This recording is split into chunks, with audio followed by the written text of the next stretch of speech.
leste europeu sempre foi, durante o século XX, um ponto crítico. É um ponto onde havia uma chance muito grande de estourar grandes conflitos.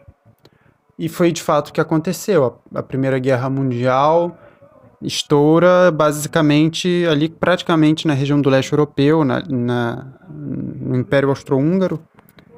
E depois a gente vai ter as tensões da Guerra Fria e agora a guerra na Ucrânia. Mas existe uma outra região do mundo que é particularmente tensa nesse início de século XXI e que é um lugar onde a Terceira Guerra Mundial tem grandes chances de começar, que é o Mar do Sul da China. O Mar do Sul da China, vocês podem ver no vídeo o mapa dessa região, que fica ali entre o sul da China, como já diz o nome, o Sudeste Asiático e uma série de países ali da região da Oceania, que formam esse mar semi-fechado, próximo à costa do Sudeste Asiático e à costa chinesa, que é uma região que os chineses reivindicam para si, mas que o resto do mundo considera como sendo águas internacionais. Inclusive, a zona econômica exclusiva de muitos países, porque cada país, segundo o direito internacional, tem uma zona exclusiva ao redor da sua costa. É um território que só ele pode explorar economicamente.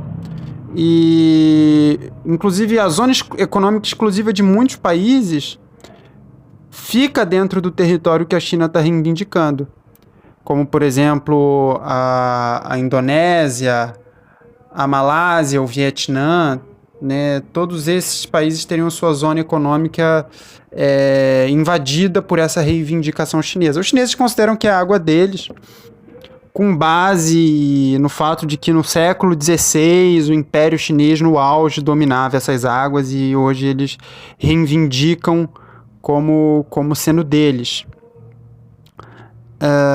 Se eu não me engano, até o século XIX eles ainda dominavam essas águas. Não tenho certeza, né? Porque no século XIX já havia uma presença europeia bem forte aí, né? No século XVIII já havia uma presença europeia bem forte. Mas até o século XVI eles controlavam. E é uma região vital para o comércio global. 1/3 do comércio marítimo passa por essa região. E tem obrigatoriamente que passar por essa região, senão os custos de transporte vão aumentar em várias vezes, vão se multiplicar em várias vezes, tornando inclusive inviável o transporte de muitas mercadorias. É um dos grandes pontos de estrangulamento, como se fala, né? Um dos grandes pontos em que o comércio se concentra e que, se você tem o poder de fechar essa passagem, você deixa o mundo todo como refém, porque você pode basicamente causar um choque na economia global. É uma região riquíssima em recursos pesqueiros e que potencialmente também pode ter reservas de petróleo, embora não se tenha isso confirmado. Mas é uma região riquíssima em recursos pesqueiros e essencial para a navegação no mundo. E os chineses dizem que é deles, que é a água territorial deles.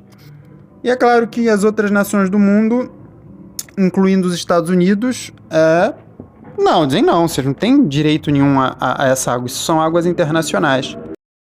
Essa situação está levando a uma corrida armamentista cada vez mais intensa no Pacífico, né? Uma corrida armamentista naval, com a marinha chinesa se expandindo absurdamente nos últimos 20 anos, está no momento em ritmo de expansão a todo vapor, embora a marinha chinesa ainda seja muito menor do que a marinha americana no todo. Ela já supera, ou pelo menos equivale à marinha dos Estados Unidos no Pacífico, né, já que a marinha dos Estados Unidos está espalhada em vários oceanos. E é uma situação extremamente tensa. A China está construindo ilhas artificiais na região, que nada mais são do que bases para o lançamento de aviões e de mísseis. Eles estão aterrando recifes regiões com recifes, com bancos de areia, com pedras próximas à superfície. Eles estão aterrando tudo e fazendo ilhas artificiais com mísseis, pista de pouso, provavelmente isso comprovado por imagens de satélite. E eles negavam isso a princípio, né? Quando as primeiras imagens de satélite foram feitas, eles disseram, não, isso aí é só para estudo científico. Eles negaram e agora tá mais do que claro, as fotos mostram claramente que são instalações militares. É uma das regiões mais tensas do mundo e é uma região onde pode sair um conflito. E os países da região estão se unindo, porque todos eles têm medo da China e estão começando a cada vez mais recorrer aos Estados Unidos. A China é meio difícil entender a estratégia deles, porque por mais poderosa que a China seja, eles estão se isolando, pelo menos na região do Pacífico. Ninguém quer, né, todos os países, ninguém quer ficar do lado deles, todos os países estão se sentindo ameaçados. E isso é cenário fértil para os Estados Unidos criar alianças na região e se fortalecer. Para você ter uma ideia, o Vietnã está se aproximando dos Estados Unidos por medo da China. Isso para você ver como o mundo dá voltas, né? Mas o mais fiel dos aliados dos Estados Unidos na região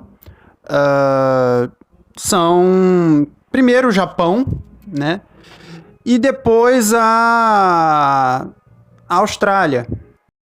Apesar da China ser o principal parceiro comercial, tanto da Austrália quanto do Japão, no caso da Austrália, a diferença assim é absurda. Eles têm muito mais comércio com a China do que com os Estados Unidos hoje em dia. Mesmo assim, eles se alinham com os Estados Unidos. Isso, na minha opinião, é uma demonstração de que vínculos culturais e políticos, né, no sentido de ter uma estrutura política similar, muitas vezes fala mais alto do que questões econômicas. Né? A ligação entre a Austrália e os Estados Unidos é mais do que óbvia, são ambos países da anglosfera, são ambos países que são basicamente derivados da Inglaterra. E o Japão, apesar de ter uma cultura completamente diferente dos Estados Unidos, tem um sistema político que se alinha muito mais com o sistema político americano do que com o chinês, né? Não é exatamente igual, mas é bem mais próximo dos valores dos Estados Unidos do que da China. E você vê que essas ligações políticas e culturais sobrepõem até os laços econômicos, porque economicamente a Austrália e o Japão tinham tudo para ser os melhores amigos da China. Mas eles estão com medo e são aliados de longa data dos Estados Unidos. Agora é ver como essa história vai se desenvolver, né? O lado bom é que uma nova corrida armamentista vai propiciar muito desenvolvimento tecnológico. O lado ruim é se essa corrida armamentista se transformar numa guerra de fato. E uma guerra entre Estados Unidos e China é algo que seria muito pior do que a Segunda Guerra foi, por exemplo. Seria a maior guerra da história. E o lugar mais provável para essa guerra estourar é o Pacífico. Mais especificamente, o Mar do Sul da China. Então é importante ficar de olho nessa região.